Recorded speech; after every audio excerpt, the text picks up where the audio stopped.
All right, welcome back once again to the Winning Digital Customers podcast. An exciting day for me because in just 3-4 days, my hardcover version of my book, Winning Digital Customers, will be available bookstores and on Amazon, Barnes & Noble, everywhere else. So I want to encourage you to check that out. And I want to welcome my guest. I'm equally excited about my guest today, Walt Carter. Walt is a real innovator. He is currently the Chief Information Officer and Chief Digital Officer of Homestar Financial, leading mortgage company and more.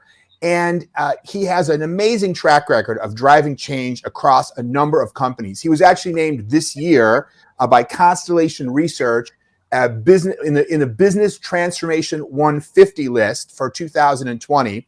He has previously been named the CIO of the Year for Georgia, and has a long list of additional credits and acknowledgments and recognitions, really because he's somebody who's come into company after company after company and helped drive change. And so I'm really excited to talk to him today about where he's done that, what he's learned, and what he can share with all of you. So Walt, welcome, and let me give you the opportunity to expand in any way you'd like on the introduction and tell the folks a little bit about your background. Well, thank you so much, Howard. It's such a privilege to be with you, and congratulations on the success of the book. Thank you. I'm one of your early readers, by the way, and I found the content to be tremendously valuable. And it resonates with a lot of the things that I've learned over the years as a change leader or change driver for organizations. One of the things that I think is kind of central to my background is, I grew up in the military. My dad was a career enlisted man, United States Air Force. After graduating from college with my undergraduate degree in physics, I also signed up and became a maintenance officer working on nuclear missiles up in North Dakota for the U.S. Air Force. And I think a lot of that military heritage really is one of the core key components, if you will, of how I go about change. I was on a leadership call with a number of the CIOs here in Atlanta just recently, and one of the things that we talked about there was, the challenge in changing an organization is never a technology challenge. Some people will argue with me vehemently about that, and frankly, I kind of turn my head sometimes and go, well, it's great that you have that opinion, but in my experience, it's always been getting the people aligned is a far more powerful set of problems to resolve than getting the technology to work. If you give me enough time and enough money, I can solve your technology problems. I've got no doubts about it. And if I can't personally do it, which is frequently the case, by the way, I know how to hire guys that, can come in and help us get that mountain moved, so to speak.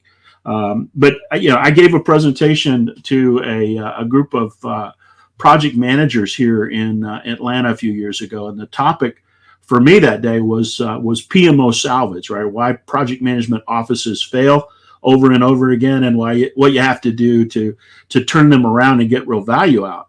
I asked that crowd of 355 Project Management Institute members, many of them PMP certified project managers. How many of you guys have ever had a project fail because of insurmountable technology problems?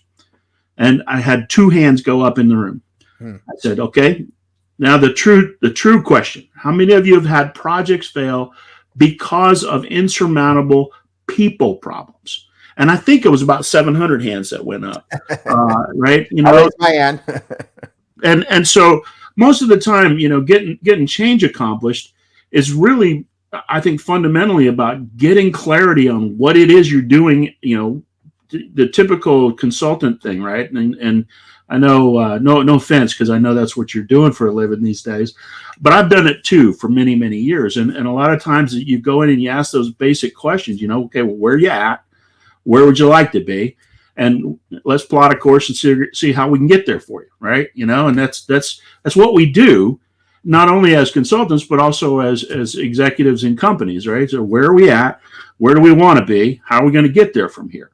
And then you start applying some other rules, and a lot of those are in your book, by the way. And I encourage everybody to go out and get a copy of Howard's book, because there's some really nuggets of wisdom in there that I think are pretty valuable about this particular aspect of change. And so I could tell you too, Howard, if you're interested, one of my great learning opportunities was frankly a big failure while I was in the Air Force.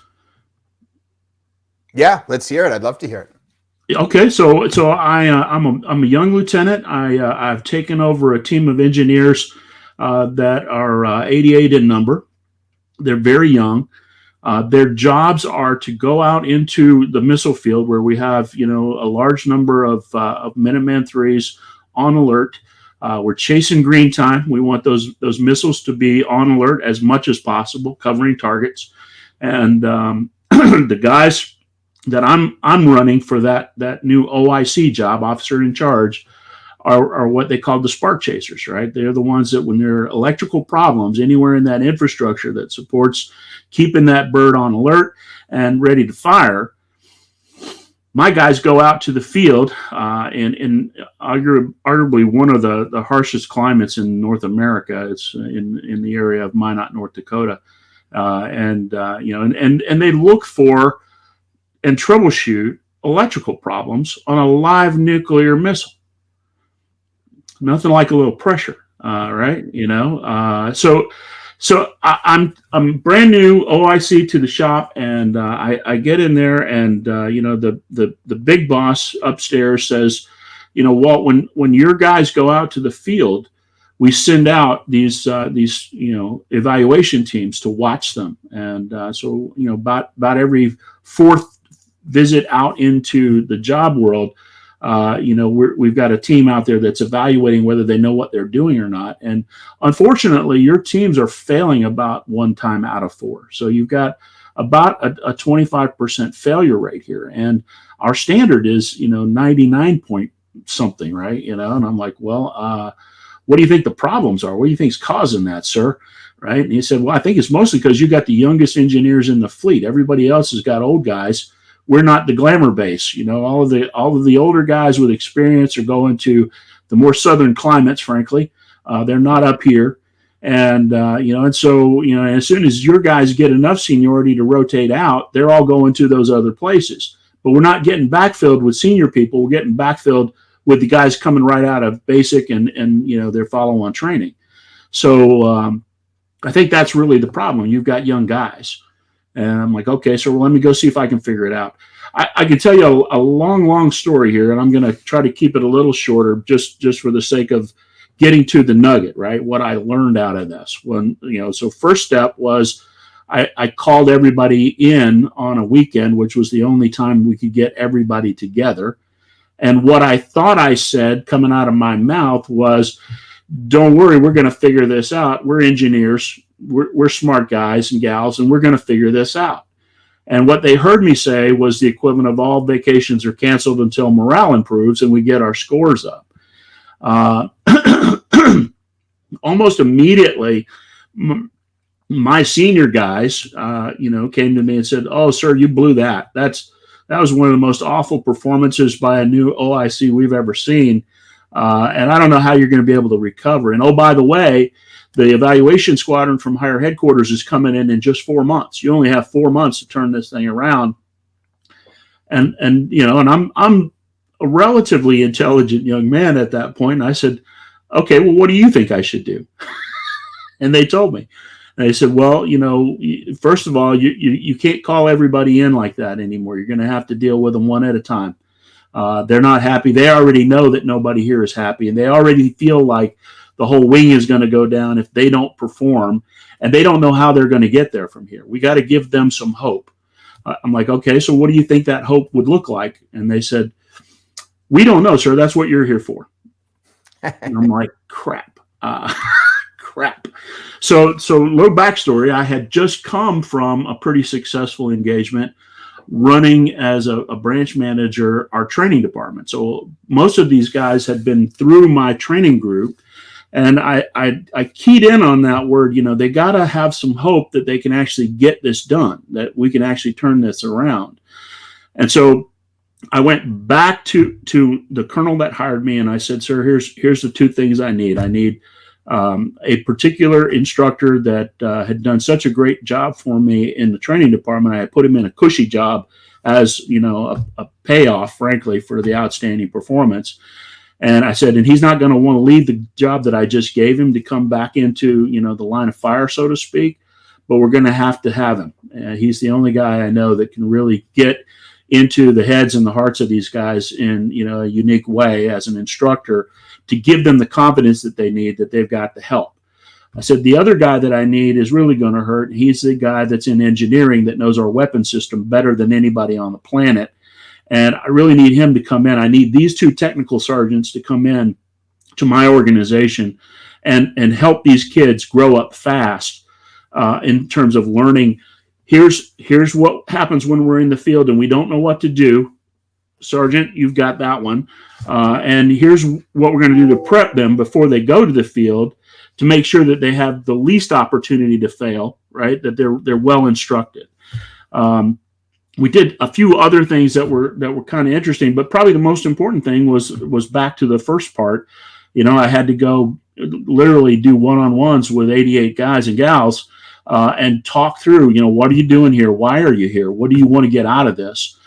Really start to understand what drove those individuals, team them effectively, work with, my two sergeants, Phil and Wakely, and get those guys all the way on board.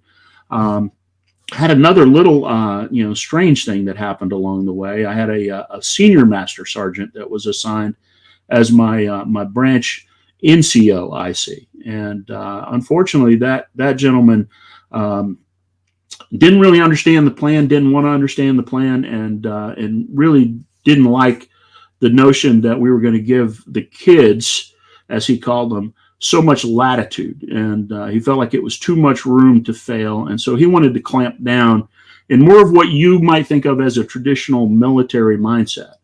I didn't have that mindset, by the way, Howard. I did not have that mindset at all. I was trying to figure out, how am I going to survive this next 4 months? And most importantly, how am I going to get these guys and gals over the hump of this evaluation? Because the evaluation squadron that we used came from our specialty base in Vandenberg, California, where we do live fires and live tests of those missiles from time to time. It's called a field operational test of the missile. Those guys were truly the experts in our weapon system, and they were coming in to evaluate the youngest group in the fleet. And again, we've got live nukes on the ground in silos that are covering targets according to our plan, right? And so you can't afford, really, the cliche is failure is not an option. Well, failure is not really an option. It's not on the card. It's not anywhere in the menu, right? You got to figure out how to win here.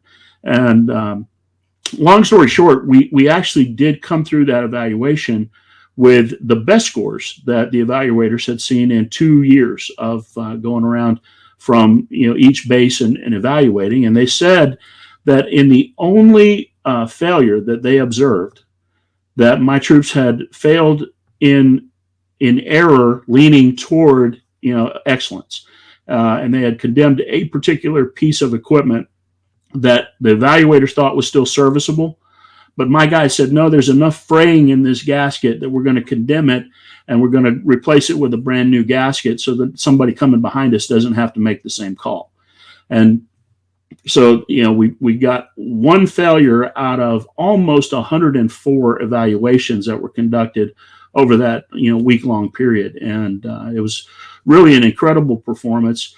I won't tell you about all the bets I collected on where people had literally said, Walt, there's no way in the world you were going to get these guys through this.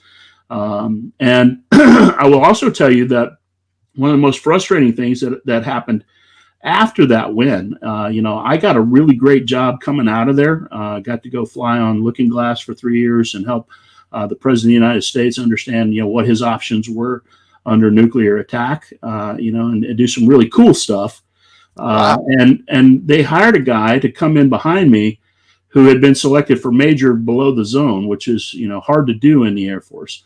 And he immediately went to the textbook and reorganized my whole group according to the textbook, not in accordance with the way that I had structured it so that form followed function. And it almost immediately started to go downhill again And like I said, that's one of the things that when you do accomplish a big change and you get the win, you kind of want to hold the ground. And yet you don't have control over that. You kind of keep moving to the next organization. You move to the next hill to climb, so to speak. And, it's hard sometimes watching the people come from behind, not really understanding it. Right. And so that was a little more frustration. Big win after a big failure. Yeah, that's a great story. Well, it makes me think of a couple things. One is an important lesson taken from the guy behind you is if you have your choice of assignments, it's better to take the team that's performing poorly, because if you take the team that's already performing at the top, you almost only got one direction to go, right? I mean, you can try to take them to another level, but there's something to be said for being the turnaround guy rather than trying to take a peak performing team and try to figure out if you can do even more. Well, you're exactly right about that. I recall a conversation. The colonel that tapped me for that particular job literally told me that. He said it this way. He was a really cool full colonel from North Texas, and he said, Walt, he said, normally I need to put a senior captain or a major in this job, and unfortunately, if I put any one of the guys that we have here now that are in that particular rank, and they fail, it'll be the end of their military career. If I put you in there as a lieutenant and you fail, you'll be able to survive, and I'll make sure that you do. But if I put them in there and they don't make it, it's the end of their career. He said, so you have survivability. And he said, but I wouldn't put you in this job if I didn't think you could do it. And my commitment to you is that I'm going to give you whatever resources you come back to me and tell me you need. That's how I got Phil and Wakely from training and engineering. And neither one of them really wanted, and I couldn't have forced them to come back without the colonel's help, right? And that was him honoring his commitment. And then that good job that I got coming out of there to go fly on the Looking Glass plane for 3 years, that was because I did win. I didn't fail. I didn't let him down, and it didn't cost him a captain or a major, right? And so he took care of me, and he did everything that he said he was going to do. But your point is, it's much better to go in where you have slim odds, good turnaround opportunity, let's call it, right? A really good turnaround opportunity. The blessing of low expectations, right? Yeah. And you've got, that comfort level of saying, well, even if I screw it up, I can't screw it up that bad. Right. Now just the looking, I'm not familiar with Looking Glass, what that means. So can you it sounds very interesting. Did you say advising the President of the United States? That sounds really cool. What can you tell us briefly about that? That sounds just like a cool tidbit from your background. It'd be good to hear about. So we had from 1960 roughly to 1991 an organization that basically would lift airplanes into the sky at strategic points all the way around the planet. One of those planes flew out of SAC headquarters, Strategic Air Command headquarters in Omaha, Nebraska, with a battle staff and a comm gear. And, and we could talk to anybody on the ground, in the sky, or under the water. And if the president decided that he wanted to launch the nuclear fleet, we were the ones that would capture that, write the executive order, and execute that command for him. And my job was, coming out of the maintenance world, it was essentially to say, to the general on board that was in our plane. We always had a line general officer from SAC headquarters, one of the many, probably 26 generals that were on active duty at the time. And that guy or gal would talk to the president. And basically the scenario would go, in war game after war game, Mr. President, we have inbound nuclears. Here's the threat. Here's what they're targeting. You have approximately 2 minutes to make a decision. And here's your options on the red card. Wow, intense. The general would go through that. And at the end, the president would say, I've made my decision, General. I've chosen option number 3, let's just say. And Option set normally would go through, you can meet them with, a similar kind of counter, equivalent, if you will. You can meet them with something less than, but more strategic. You can meet with something more and more powerful, or you can meet them with, let's just unload everything we got. Pretty simple, right? When you get right down to it, but you don't have very much time, right? And this is another thing that really drives me as a change leader, is that when you're in a decision-making environment where you don't have a big window to make a decision, you've got to gather the best information you can as fast as you can, conduct your analysis almost on the fly, and be able to make a decision that is mostly going to turn out to be right. And that's the real challenge for the dynamic environment that we're living in and that you're helping your clients with. Is it's more intense than I think any time in my lifetime, especially from a technology perspective. Certainly, we saw that with COVID, of course. Yeah, and so military style situation, right? A sudden attack, right? And every company in some ways was attacked, and their normal method of doing business was disabled, and they had to figure out how to respond. Yeah, and at Homestar we were really fortunate in many ways. We had adopted some technologies that allowed us to go fully remote almost from day one. We're a big Citrix shop, so we were able to have everybody, very secure, very safe way, start to work from home, distribute that whole workforce across 25 states, and just get everybody. And we've had a record year. I mean, the mortgage industry, as I've shared with you on some of our Leader Lodge calls, we've had probably an unprecedented year because of a combination of factors. One of those factors is the number of people that are turning 30 is at a peak right now and continuing to peak for the next several years. You've got the record low interest rates that are driven by some of the Fed policies, and then you've also got people that are completely capable now of shopping online for the home of their dreams. They don't need to go to the open houses anymore. And then you've got one other factor that I think is really interesting. In a lot of our markets, we have a real shortage of inventory to sell. And so when properties come on the market that are valuable, people are literally making offers within the first day of that property going on the market. And the more desirable that particular property is, the more likely you are to get above market offers coming in. So it truly is a seller's market right now. Mm-hmm. Mm-hmm. But on the converse of that, because of those low interest rates, I mean, I'm old enough to remember Jimmy Carter's administration when interest rates were in the 17, 18, 19% on a 30-year fixed. We're at 2.25%, 2.5% on a 30-year fixed. Yeah, amazing. Yeah.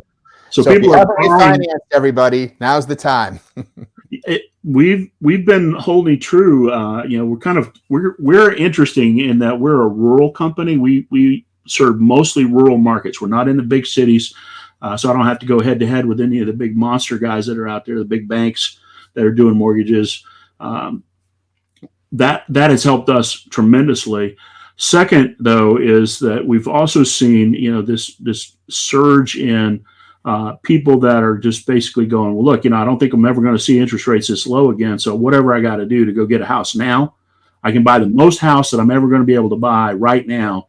Then now's the time to buy. And so we're seeing this huge drive in the marketplace that, again, to a large extent, is technology enabled. I mean, if we had to go out and do the type of buying that was being done in the Jimmy Carter administration, right, I don't think we would have seen this kind of surge in business.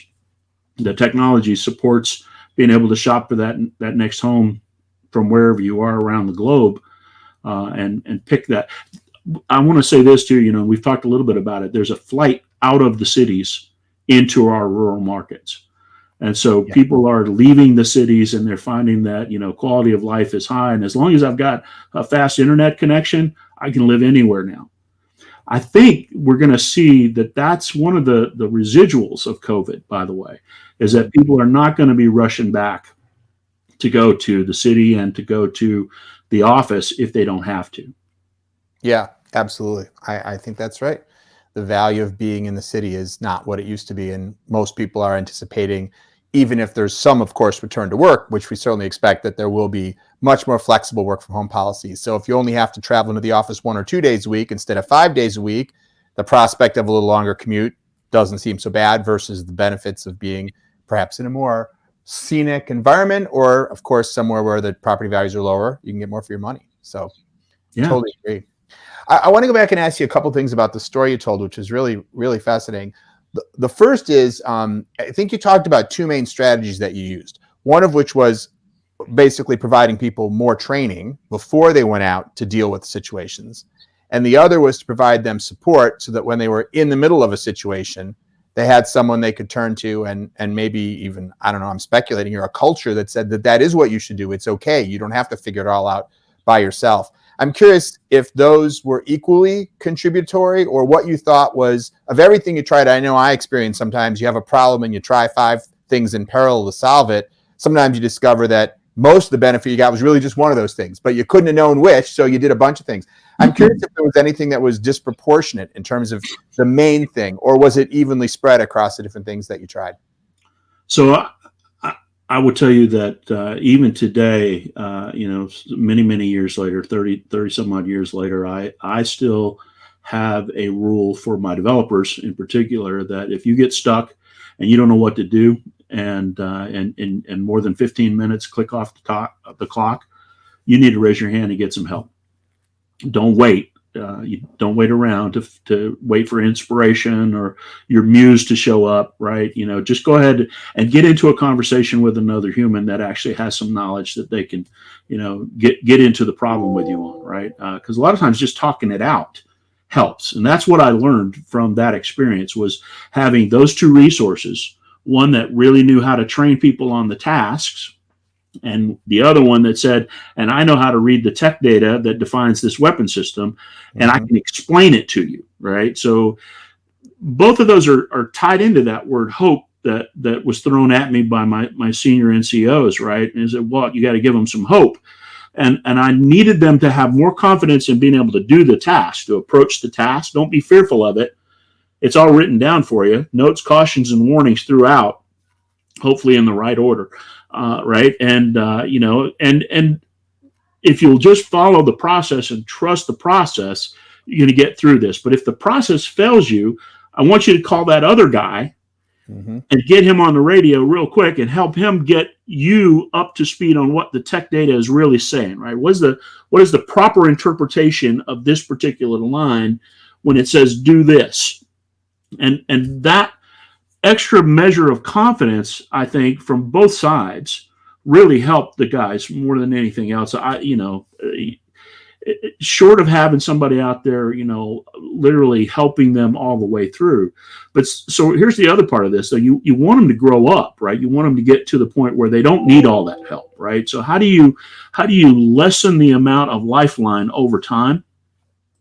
And truthfully, I didn't have very long to sort that part out, to be honest with you. But I feel like that set of mechanisms, the confidence in, having drilled through the task, and in the military, we do things that a lot of times I have not seen a counterpart for in the civilian sector. And a lot of that is the pre-briefing, right? Here's how we're going to go after our plan. This is the task that we're going to be performing.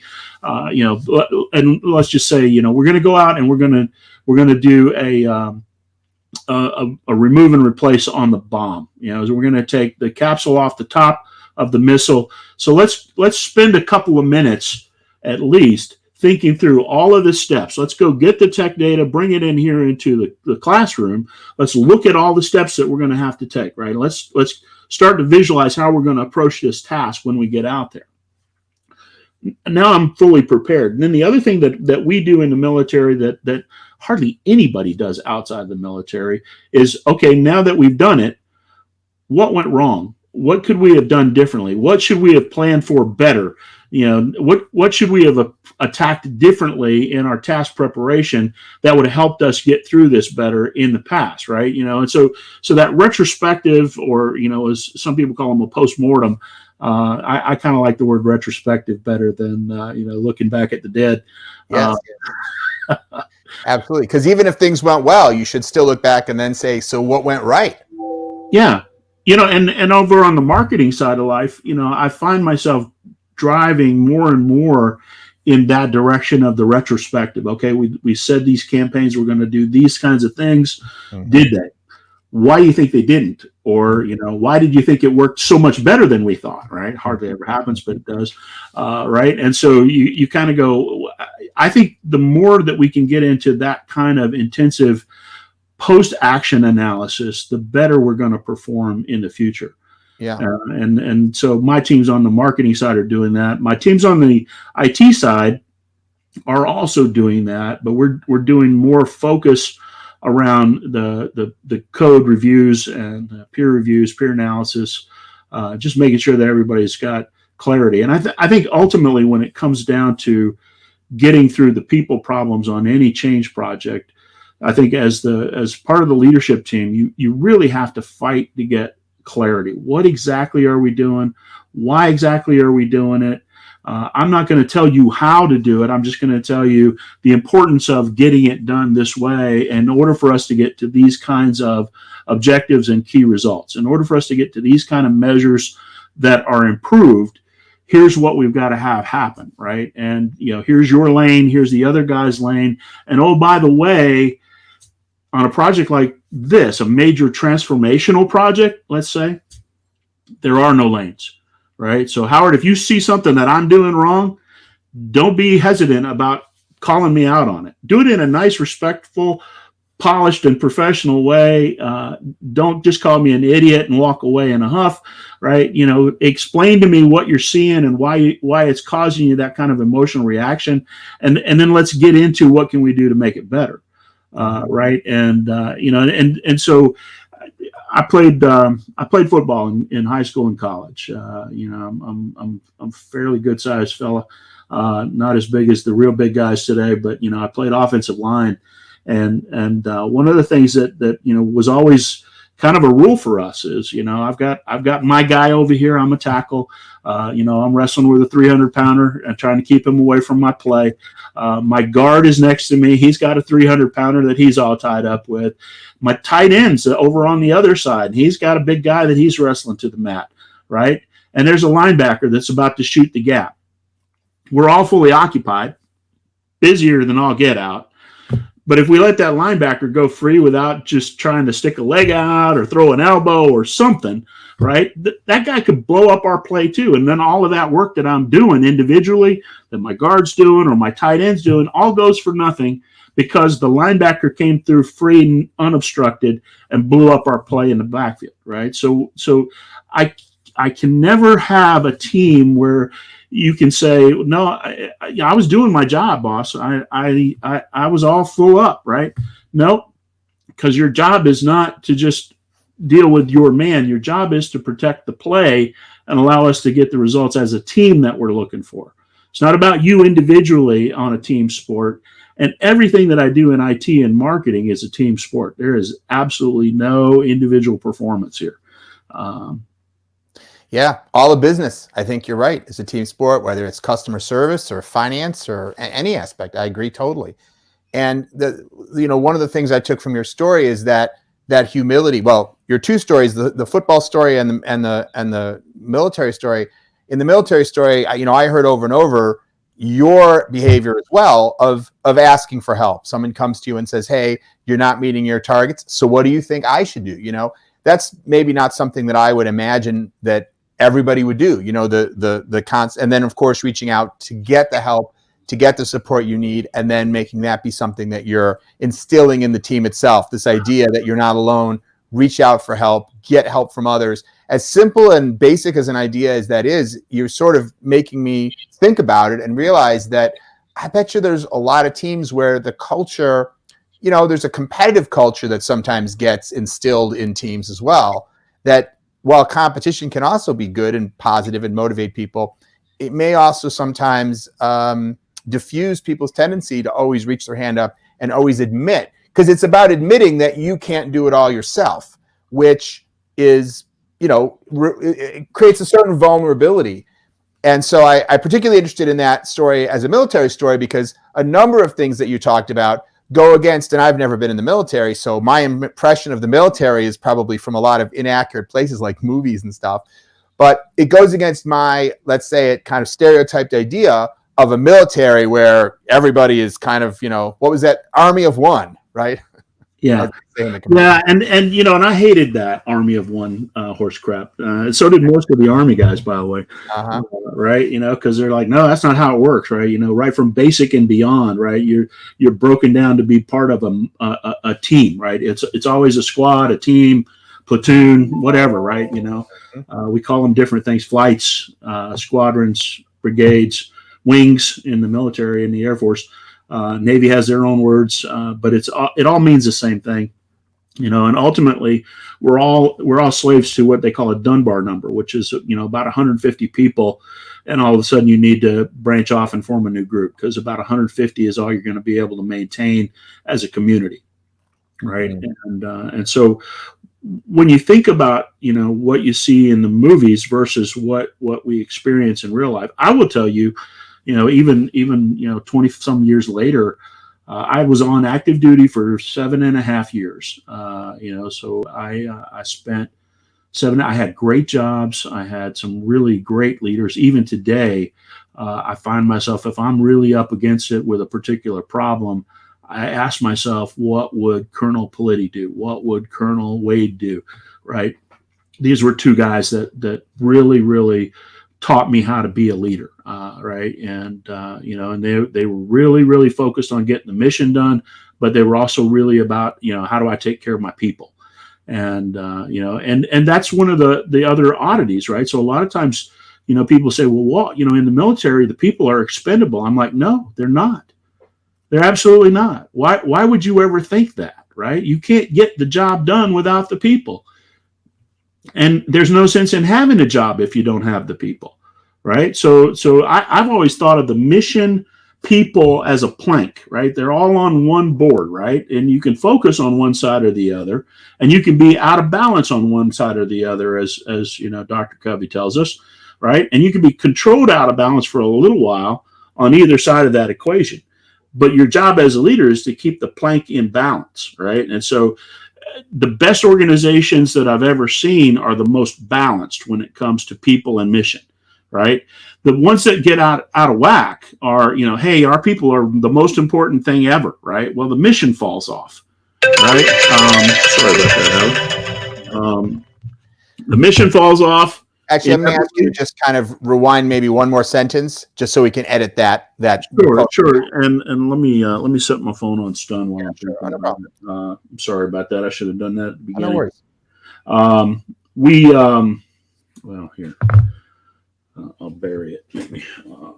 At any rate, so let's go back. So I think of the mission and the people as being on a plank together, right? So they're not separate from one another. It's impossible to disjoin them, right? I have to have both people and a mission.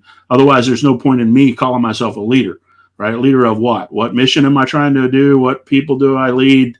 I don't know, right? But it's only when I have both components and that they're seamlessly engaged, right? Now I can start to establish leverage and control, and I can start to close down the vacuum in the middle that is usually communication gaps, values misalignments, mission and misunderstanding, right? It's all the opposites of clarity that you can think about, right?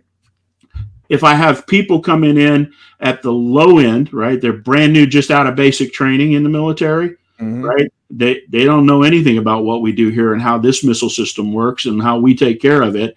And then at the opposite end of that spectrum, I have the guys that have been here forever. They know everything about this thing. They know more. They've forgotten more than I'm ever going to learn, right? And so they're self-directed team players, right? So down here, I got a let's call them a robot-like person that needs me to give them a checklist for everything that they're going to be asked to do, and descriptions of how to do it, right? Details.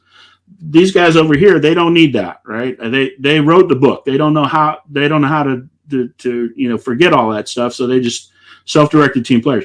My job as a leader, by the way, is get up get everybody on my team as high up as I possibly can. So all I'm doing is cheerleading and rah-rah stuff, right? Because that's the most fun for me, right? Down here, I don't like to dictate, and I don't want to micromanage anybody. And so if it looks like you're going to need to be micromanaged for a long time, I need you to go somewhere else. You're probably not going to work out in my group. I'm much better with engineers who like to think and like to be in control, that are okay with some guidance and some help from time to time. So when you think about those kinds of alignment challenges, right? Mission, people, like I was saying before, the notion that an organization that's in balance mostly is the optimized organization, because you can start to increase performance over time. When you have an organization that is out of balance for a sustained period of time on either side, oh, my people are the most important, Sally, I really need you to do this for customer X. Well, I can't. My dog needs a bath. And you said I was the most important, Walt, so I'm going to have to take my time to give my dog a bath on Saturday. I'm not going to be able to do customer X's thing, right? And so pretty soon I've lost customer X and customer Y and customer Z, and next thing you know, I got no business, right? So I'm like, crap, okay. It would have been so much easier to just say, you know what, Sally, from time to time, you're going to have to schedule that dog bath differently in order to support customer X. And I'm sorry about that, but that's real life, and that's what we're doing. If you're going to be on the team, it's okay to give the dog a bath when we've got the slack, but when we've got no slack with customer X, you have to give somebody else an opportunity to give that dog a bath, right? Or we're going to find you a new place to excel, but it's not going to be here on this team, and certainly not supporting customer X, right?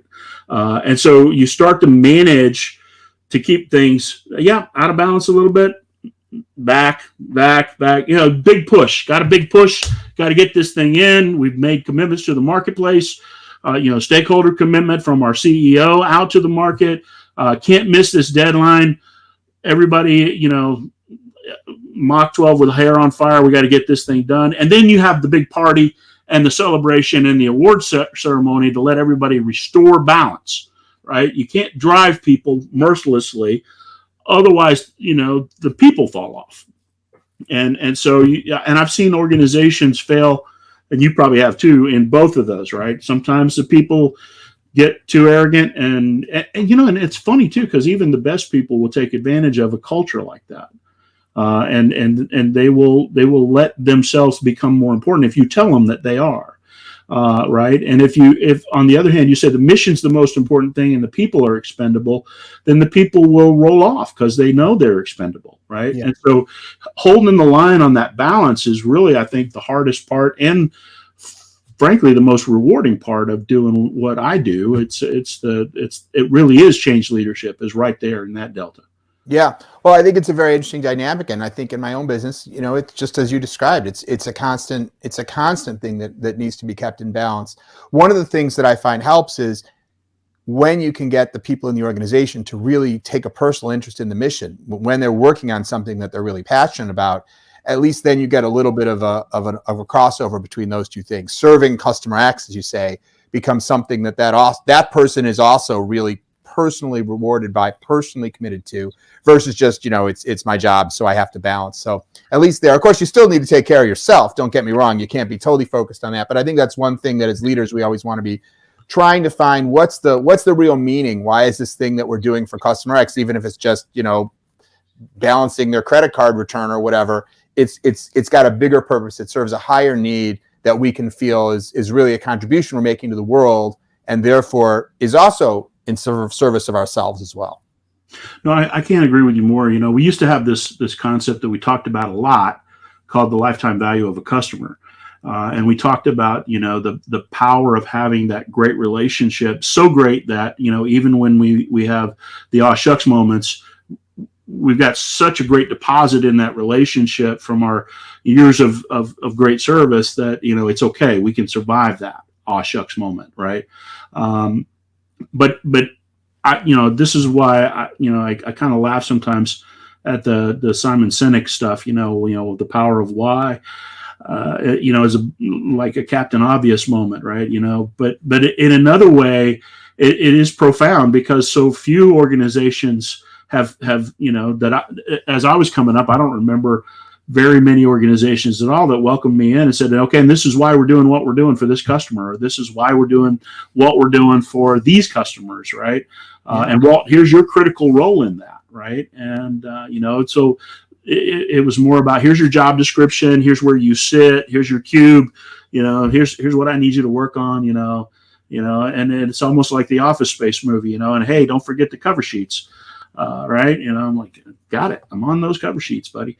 Right. So that power of why thing turns out to be pretty profound, even though it seems like it's pretty obvious. It's not. And clarity is not obvious. And fighting for that is not obvious. Right. And so as a turnaround guy, right, throughout my career, I've gone into multiple big organizations and really kind of grabbed the steer by the horns and said, well, why are you doing that? You said you were doing these things, but these things don't add up to that at all. Let's cut all of that out and let's focus on these three things, just three things that we can make a needle move on. And let's see what happens, right? If we just focus our effort right here. And normally that momentum from those three things moves the whole project where it needed to be. And I'm always trying to go, okay, I got to shrink the menu here down to three things that we can really focus as a team on, get everybody all in on a team basis, no individual prima donnas here. If that's the way you roll on out, and I can get this done with people that are more team oriented. Come on, let's go. And that's worked for me. I mean, there's other people that bring in the army of prima donnas and focus them individually, and they're really masters and maestros at that. I'm not one of those guys, Howard. I'm more of a, hey, there's 11 people on the field. Let's go. Let's put it in the end zone. What the heck? Yeah. Well, I want to ask you one question. This has just been a tremendous, tremendous tour of your experience, but also tons of wisdom along the way. One of the things you've helped me rethink a little bit my own assumptions, as I mentioned about the military. In fact, I often use an example when I talk about change within organizations.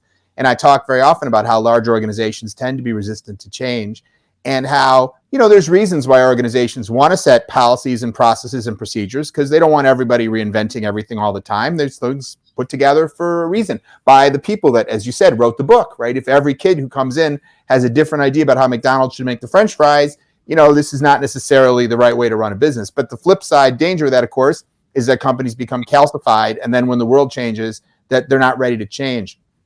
And the funny thing is, the example I often use is, look, you have to always consider the risk of change. And the example I tend to use is if you're running a nuclear reactor, and I realize you weren't running a reactor, you were doing nuclear warheads.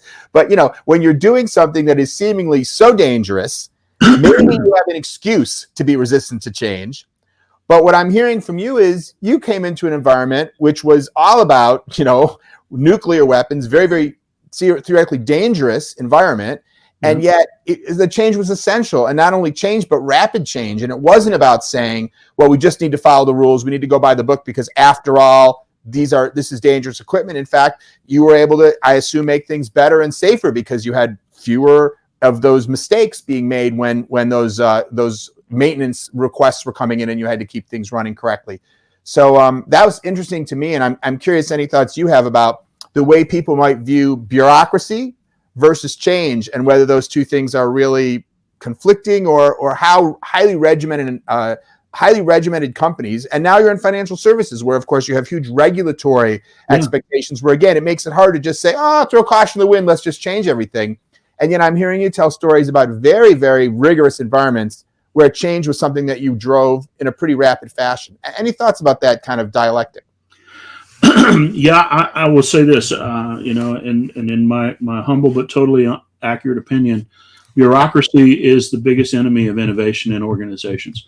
And bureaucracy in the most evil sense is just an opportunity for people that are mean-spirited to say no to good ideas.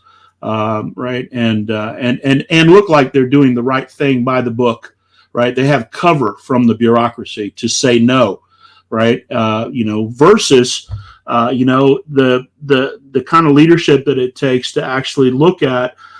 Again, I didn't change the weapon system in Minot, right? It was the same nuclear missiles that have been in the ground there since probably I was born. Right. So I didn't change the weapon system. I didn't do anything innovative on the weapon system. All of my innovation was how do you lead people to take better care of the weapon system? right? Most of the time in the technology world, we're not doing, rocket science. I hate to say it that way, but we really aren't, right? By the way, I'm a physicist. I am a card-carrying rocket scientist that's worked on real rockets that could blow up multiple cities, right? And so this is a no kidding kind of experience that I've had. Today, I make the world safe for mortgages.